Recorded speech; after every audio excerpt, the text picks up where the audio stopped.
everyone, it's me, C Lefty Run, coming to tell you about week 10 of my Boston Marathon training. Now, if you remember last week, I was a little sick, still am, and it definitely impacted my training this week. However, despite this chest cold, I still managed to run 60 miles this week. It was a peak week for me, meaning like my highest mileage in the whole cycle. And I was like, of course, I have a chest cold during the most important week of my training. So I was like, what can I do to salvage the week? Everyone was like, you need to take some rest days. You need, when I say everyone, I mean like family and stuff. You need to take a rest day, just take a day off. And I'm like, I don't want to take a day off. It just bothers me to do that. I'm a highly structured, scheduled person.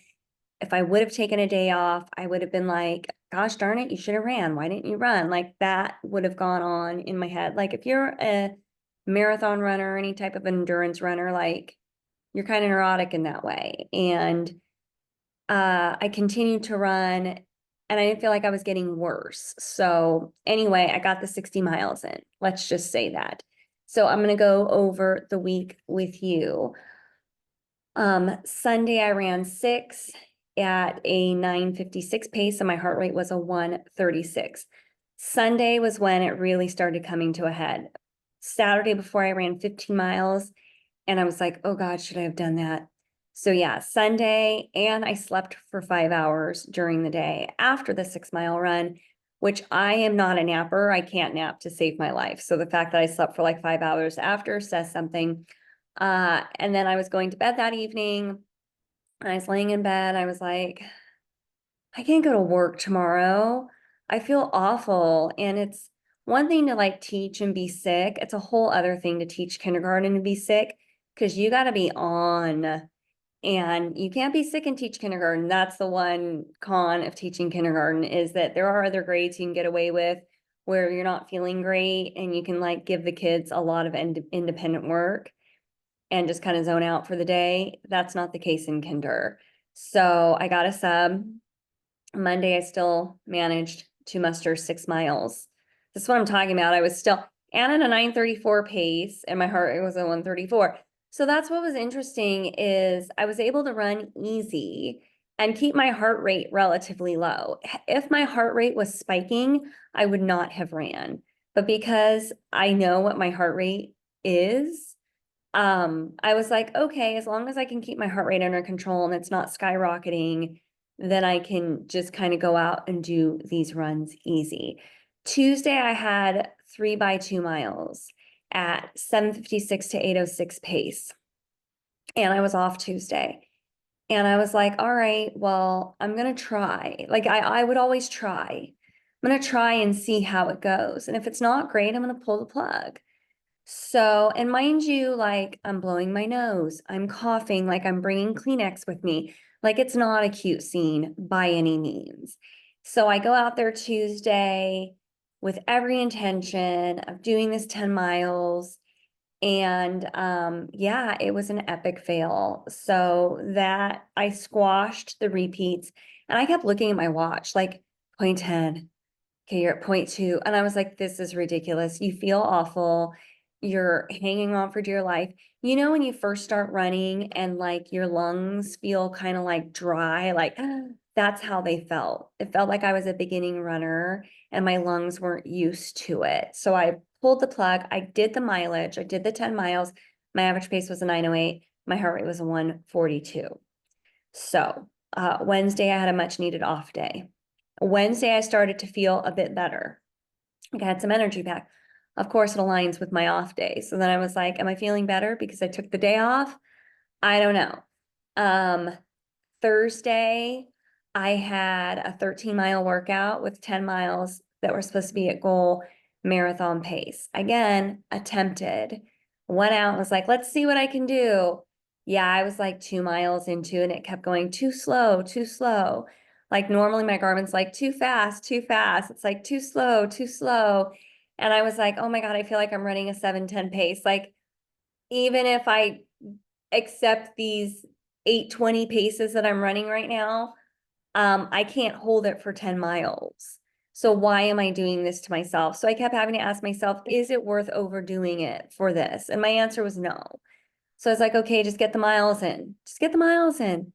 So I ran 13 at a 9:14 pace and my heart rate was a 150. So squashed that yet again.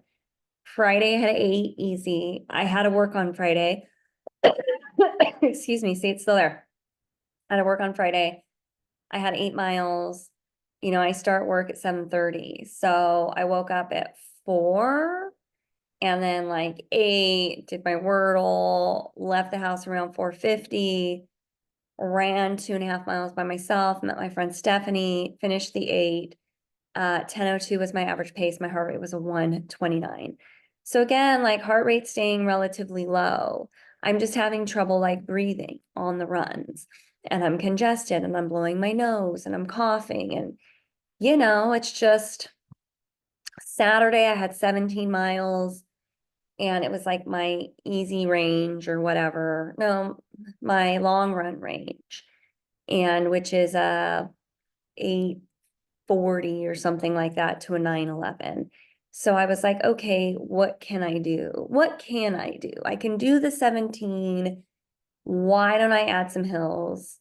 So I actually went, my favorite run in the whole wide world is, I don't know how familiar with Southern California you are, but there's Hermosa Beach, Redondo Beach, then you go into like Palos Verdes, or you can go from like Redondo Beach to Hermosa to Manhattan and like run towards LAX airport. Like you can go one or two ways. If you want hills, it's like the South Bay is a great area for runners.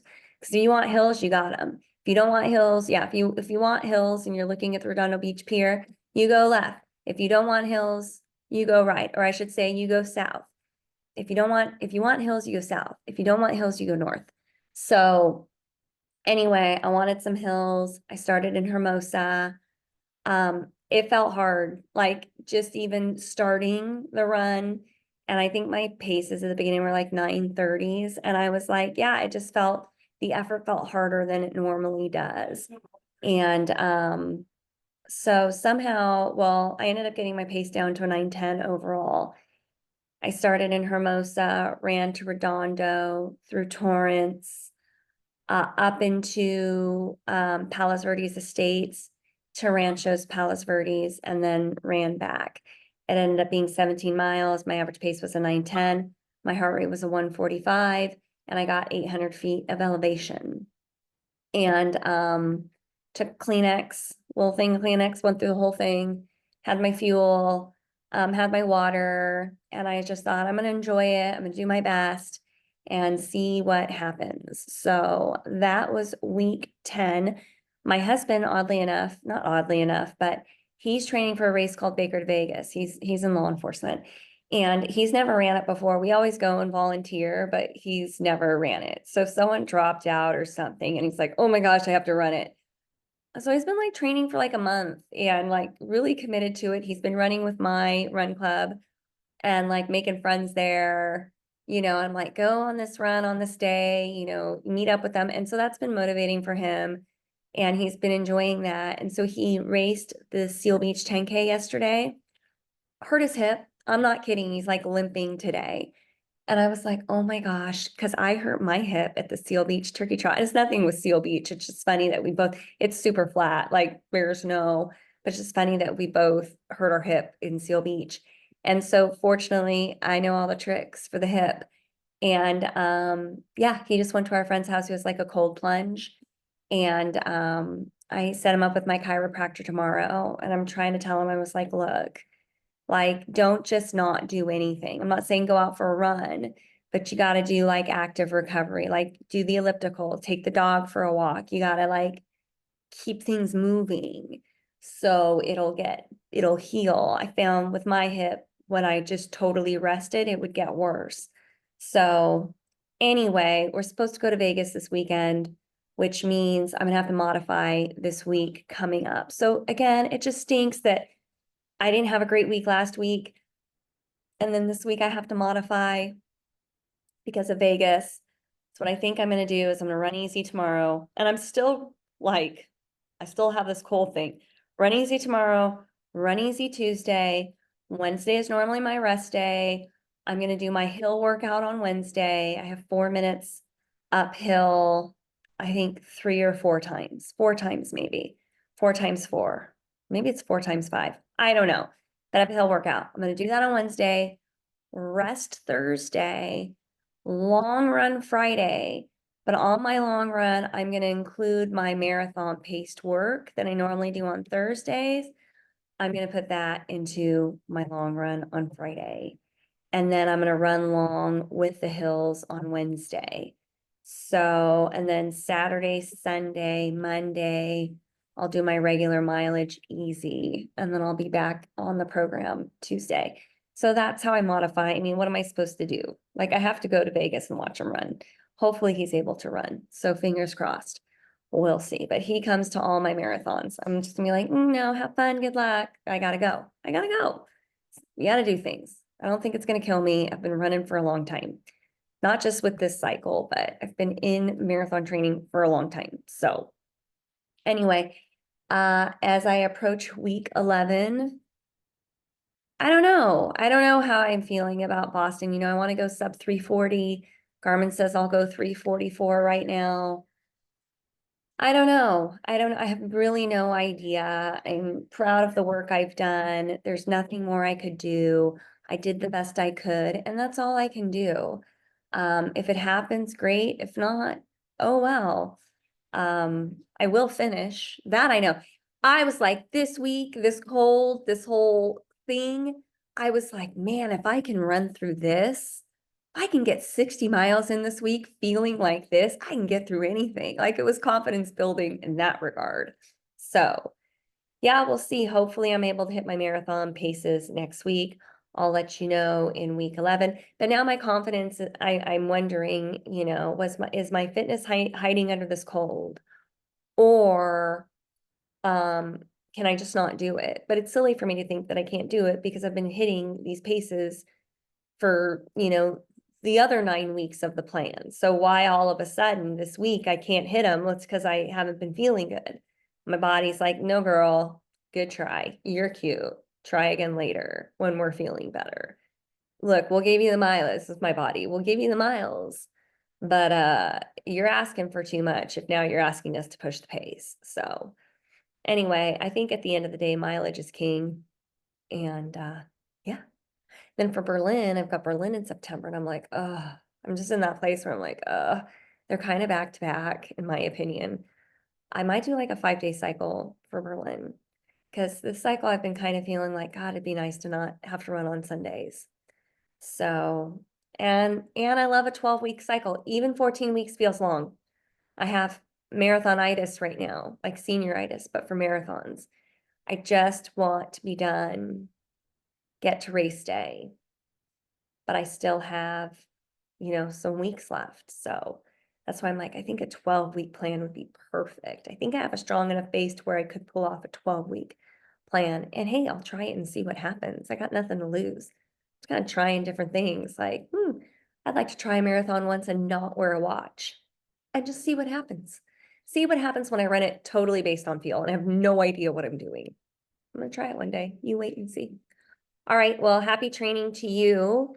And I will, on my next video, I'll tell you all about Baker Vegas, all about my husband's hip, and all about hopefully I'm able to hit my marathon paces on Friday. Try again Friday, and hopefully I'll just be completely done with this cold. All right, have a great week. Nice seeing ya. Bye.